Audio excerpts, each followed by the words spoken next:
하나님께서는 사람을 만드시고 더불어 살게 하셨습니다. 하나님이 사람을 만드시고 이렇게 말씀하십니다. 홀로 살 수 없다. 그래서 창세기 2장에 명확하게 말하죠.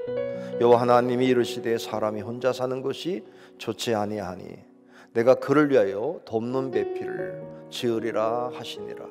더 중요한 이야기는 이렇게 표현합니다. 같이 있는 게 아니라 하나 돼야 된다. 더불어 사는 세상에서는 화목이 있어야 됩니다.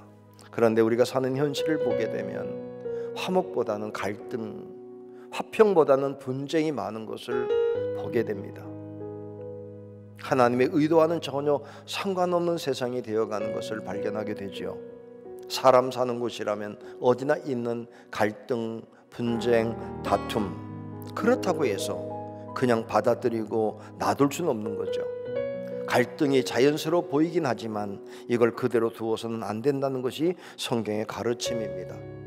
저는 오늘 잠언의 말씀과 특별히 아브라함의 이야기를 통해서 이 갈등과 분쟁이 많은 세상 속에 우리들은 어떻게 살아야 되는 것이 지혜로운 삶인가를 깨닫는 귀한 시간이 될 수 있기를 주의 이름으로 축복합니다. 첫째, 갈등이 있을 때 갈등의 원인을 잘 분별하셔야 됩니다. 큰 뚝이라도요, 작은 물이 새기 시작하면 큰일입니다. 살아가면서 갈등 있을 수 있습니다. 그런데 갈등이 심화되지 않게 해야 됩니다.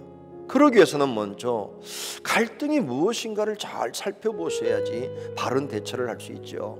오늘 우리가 살다 보면 내 갈등 문제만 잘 해결하면 더 좋아질 뿐 아니라 중요한 삶의 원리를 만들어갈 수 있는 지혜를 발견하게 됩니다.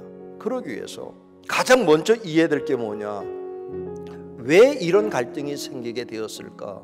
갈등의 원인을 살펴보셔야 됩니다. 오늘 본문을 읽어보면 아브라함과 조카 롯의 갈등을 보입니다. 집안에 다툼이 벌어졌답니다. 왜 다툼이 벌어졌을까요? 축복 때문입니다. 만약에 똑같은 땅에 사는데 가축이 적었다면 싸울 일이 없었습니다.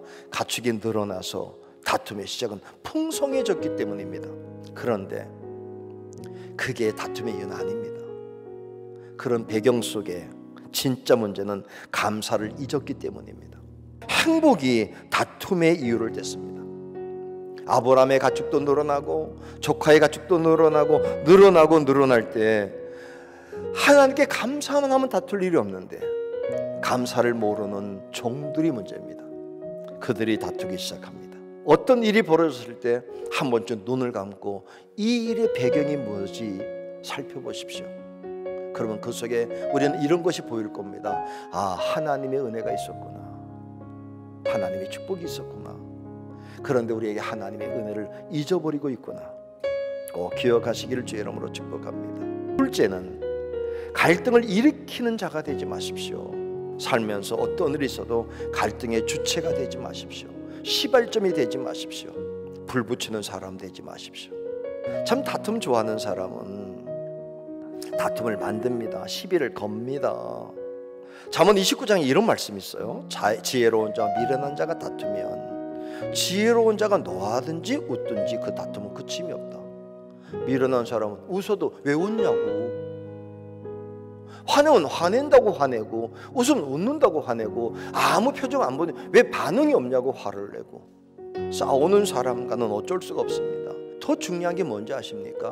미련한 사람 되지 마라. 그 사람 따라가지 마. 왜 남이 불 붙이는데 너희가 불쏘시개가 되니? 잠언 26장에 이렇게 말씀합니다. 길을 지나가다 자기와 상관없는 다툼에 간섭하는 자는 개의 길을 잡는 자와 같다. 솔로몬 말합니다. 불에 나무를 더하는 미련함을 보이지 말라. 갈등의 상황이 있을 때 항상 눈을 감고 왜 출발했지? 출발이 무엇이었지? 누가 이 일을 시작했지를 돌아보시기를 주의 이름으로 축복합니다. 자, 오늘 아브라함이 지혜로운 게 뭡니까? 누가 싸웠어? 종들이 싸운 겁니다. 내가 낄 일이 아닙니다. 그래서 아름답게 해결됐습니다. 만약에 아브라함이든 조카든 종들의 싸움에 끼어들었다면 아이 싸움을 어른 싸움 만들고, 어른 싸움을 집안 싸움 만들고, 나중에 집안 싸움이 동네 싸움이 되고 말 수 있었습니다. 우리 북왕의 성도들은 기억하십시오. 어떤 일이 있을 때마다 분쟁의 씨가 되는 말쟁이가 되지 마십시오. 셋째는 갈등을 해결하는 자가 되어야 됩니다. 분쟁을 해결하는데 앞장서는 사람이 되어야 됩니다. 아브라함은 지혜로운 사람입니다. 어찌 보면 내 집안 일임에도 불구하고 이걸 어떻게 풀까 다시 한번 돌아봅니다. 그래서 원인을 발견했습니다. 원인은 하나입니다. 하나님의 축복에 받아서 커져서 문제구나. 아픔이 병이 되어 죽음으로 가지 않고 아픔을 성숙의 계기로 삼는 것, 갈등을 풀어가면 됩니다. 그래서 아브라함은 풀려는 마음을 가졌습니다. 어떤 문제든지 간에 풀릴 수 있습니다. 왠지 아십니까? 예수님이 십자가의 능력으로 우리의 죄를 사하셨습니다. 죄까지 풀어주신 하나님이십니다. 그래서 그 문제가 해결됐으니 다른 문제는 쉽게 해결될 수 있습니다. 그런데 쉽게 푸는 방법도 아셔야 됩니다. 풀려는 의지만 가지고 되는 게 아닙니다. 아브라함은 어떻게 풀었을까요? 단순하게 풀었습니다. 양보하자. 공격하지 않았습니다.